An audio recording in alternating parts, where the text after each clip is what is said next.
Chaque dimanche, ils arrivent par milliers. Des jeunes, des paroissiens plus âgés, mais aussi beaucoup de familles à la recherche de spiritualité. Ici, on ne rend pas hommage au régime communiste ou à la religion bouddhiste, mais bien à Jésus. Seul l'amour de Dieu peut nous satisfaire, dit cette paroissienne. C'est pourquoi je me suis converti au protestantisme il y a 10 ans. Officiellement, la Chine est un pays athée, mais ici, les choses changent rapidement. Avec la croissance économique effrénée dans le pays, plusieurs trouvent maintenant leur réconfort dans la religion. Et la foi chrétienne semble avoir un attrait tout particulier auprès des Chinois, surtout dans le sud du pays. Cette église qui compte 1000 sièges offrira 4 messes aujourd'hui. Une scène qui va se reproduire dans les 2000 lieux saints de la région. En fait, depuis la mort de Mao qui avait tenté d'éliminer les religions, le christianisme ne cesse de croître ici. On compte en ce moment 60 millions de chrétiens en Chine. Ce nombre devrait atteindre 250 millions d'ici 15 ans, selon une étude de Feng Gangyang, un professeur de l'université Purdue aux États-Unis. La raison principale, c'est que les gens sont touchés par l'amour de Dieu, explique ce prêtre. Tout cela alors qu'ils ressentent de plus en plus de vide dans leur vie.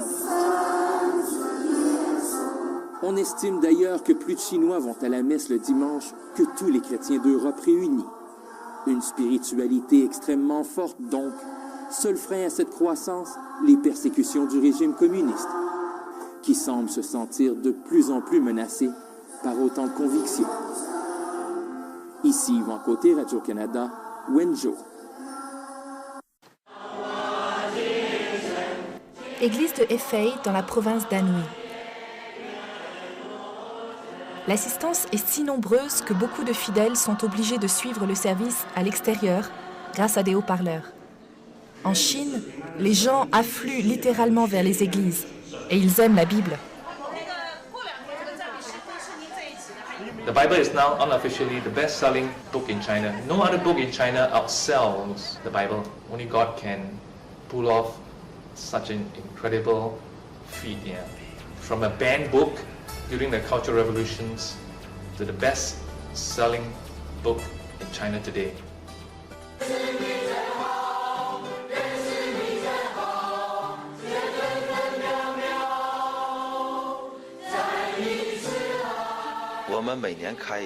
Nous avons des rencontres avec les parents chaque année, essentiellement pour qu'ils voient le changement dans la vie de leurs enfants.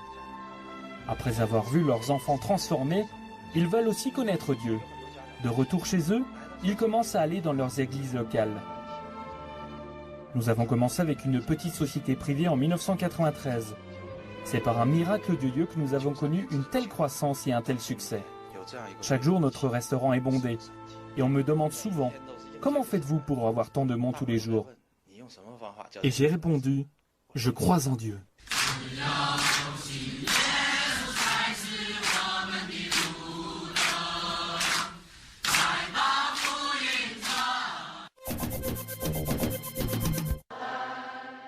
C'est l'heure de la première messe du matin dans la grande cathédrale du sud de Pékin. Nous ne sommes pas un dimanche et pourtant, le prêtre de la paroisse célèbre l'office devant un parterre de nombreux fidèles. Oublié l'athéisme forcené des années Mao, la Chine se redécouvre une ferveur religieuse et un réconfort dans le christianisme. Mais en Chine communiste, même Dieu doit se plier à l'autorité du régime. La religion ici est donc une affaire d'État. Les églises qui refusent de se plier au bon vouloir du gouvernement sont interdites et pourchassées par le régime. C'est le cas de la congrégation de Shawang, dont de nombreux membres ont été arrêtés pour avoir célébré des messes en plein air. Je retourne une fois par 2 ans en Chine. Je trouve qu'une chose très intéressante, c'est que beaucoup de jeunes qui entrent l'église, ça me touche beaucoup.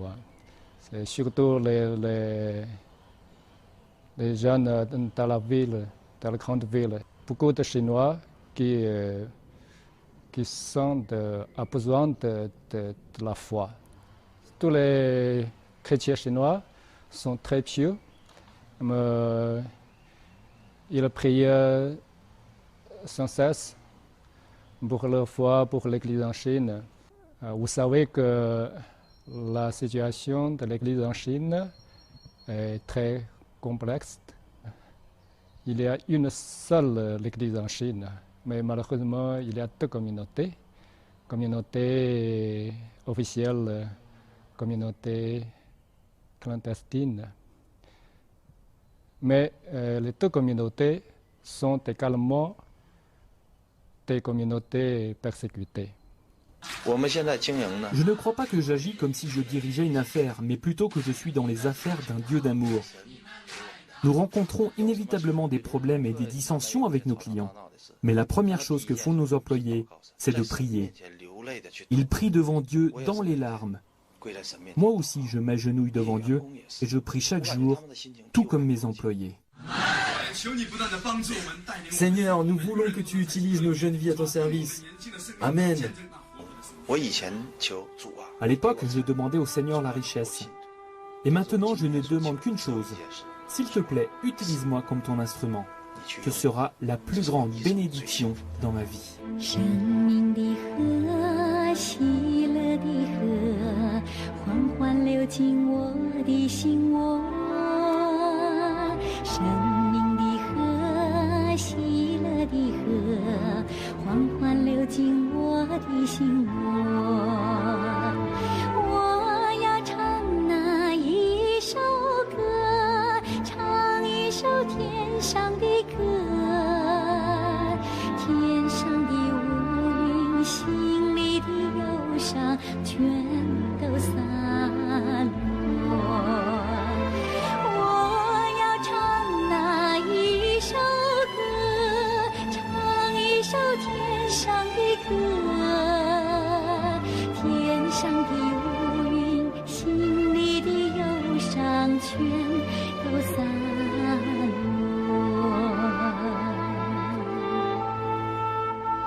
Nous vous proposons aujourd'hui un reportage spécial qui va vous amener en Chine et notre prochaine histoire nous montre comment Dieu a miraculeusement sauvé des milliers de personnes d'une terrible inondation qui a presque ravagé leur village.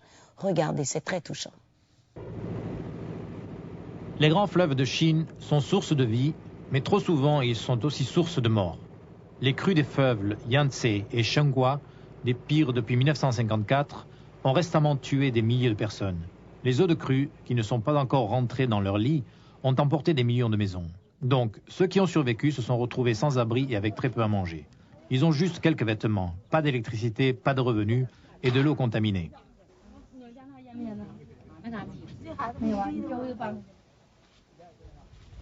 Ils vivent sous des tentes sommaires, des toiles en plastique posées sur des branches.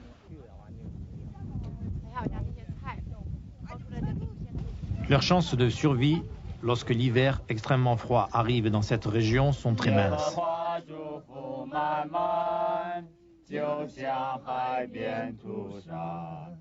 Est-ce que ces inondations, qui ont causé environ 30 milliards de dégâts, vont être décisives pour le gouvernement chinois?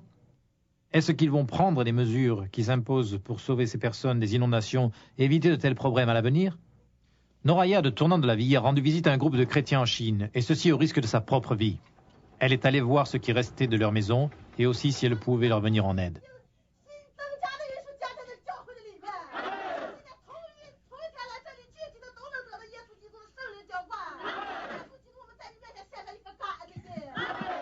Il a fallu que je sois amenée par des membres de l'Église parallèle parce que cet endroit est interdit aux étrangers. Comme je suis à moitié chinoise, je leur ressemble, mais je dois faire attention à ne pas parler devant des officiers chinois. Il lui a fallu 2 heures de voiture plus 2 heures de bateau sur le fleuve en crue pour qu'elle puisse atteindre ce village isolé. Les gens d'ici disent que 4000 personnes ont été tuées par les inondations et que les 1000 personnes qui ont survécu étaient tous chrétiens. Ils disent que le film montré par le gouvernement chinois sur l'armée de libération du peuple qui aide les victimes de l'inondation est une mise en scène. Ils disent que le gouvernement leur a donné un bol de riz pour qu'ils disent quelque chose de bien pour le film de propagande et qu'après, ils les ont laissés mourir. Ils nous ont dit que le gouvernement clouait les cadavres sous l'eau avec des pics, ce qui contaminait encore plus l'eau.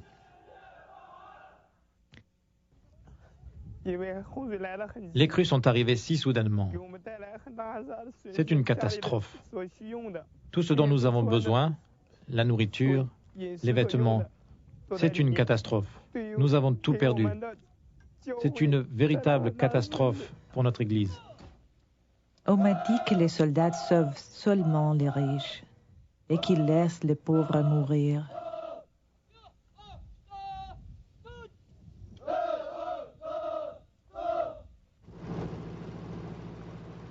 Au moment où je me trouvais sur les bateaux, j'ai réalisé qu'en dessous de moi, sous l'eau, se trouvaient ce qui avait été des routes, des maisons, des villages.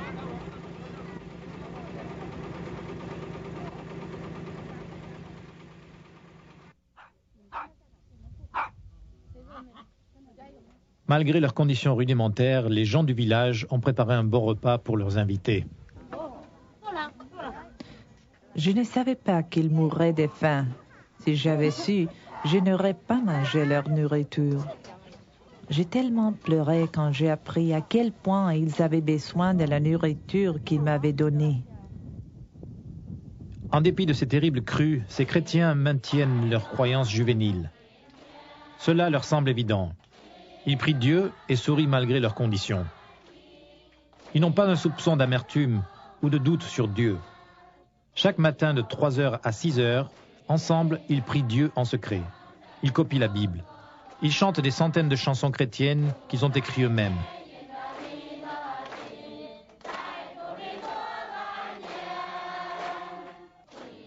Si on les découvre, ils risquent 20 ans de prison. Ces personnes ont mis leur vie en péril pour nous montrer la vérité sur les inondations en Chine. J'ai vu ces personnes motivées partager des larmes de bonheur pendant qu'ils priaient Dieu. Je les ai vus pleurer de tristesse quand il a fallu que l'on parte. J'ai peur qu'ils ne passent pas l'hiver avec si peu à manger et si peu de protection contre le froid sanglant de l'hiver. Après mon retour, je n'ai pas pu dormir pendant des semaines.